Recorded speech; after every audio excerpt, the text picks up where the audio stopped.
So optional elements, there is some flexibility about what you can additionally include in a tenancy agreement. So you might want to talk about the ability or otherwise to have pets. This may change in due course, but at the moment you can talk about the ability to have or not have pets. The smoking, if you allow smoking or not in your properties. Responsibilities for gardening, you may want to include a break clause, and you may want to furnish your property. So if you do furnish your property, talk about what condition that should be left in. And you may have different parking arrangements with your neighbours or in your house that you might want to include in your optional elements.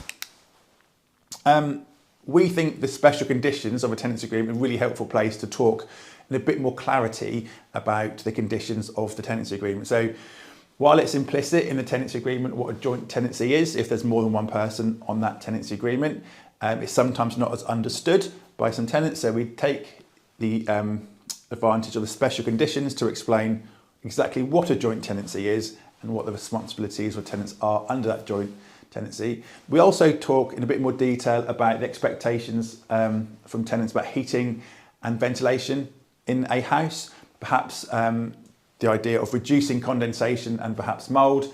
We do like to specify that houses should be kept clean. Light bulbs are the responsibility of tenants.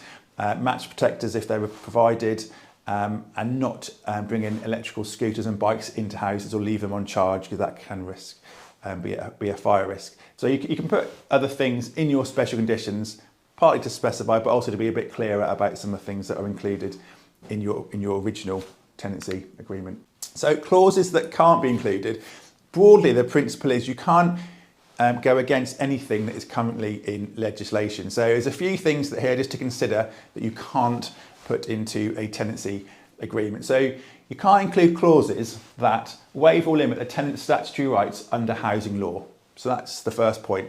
You can't go against the law in your clauses. Anything, legal requirements for protecting deposit. It's a legal requirement to protect deposit. You can't then in a clause say that I'm not going to do that. Landlords need to do that.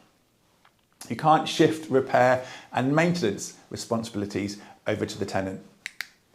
And you can't include clauses that give the landlord excessive powers to terminate the tenancy agreement. And you can't include discriminatory clauses against race, gender, religion, disability or sexual orientation.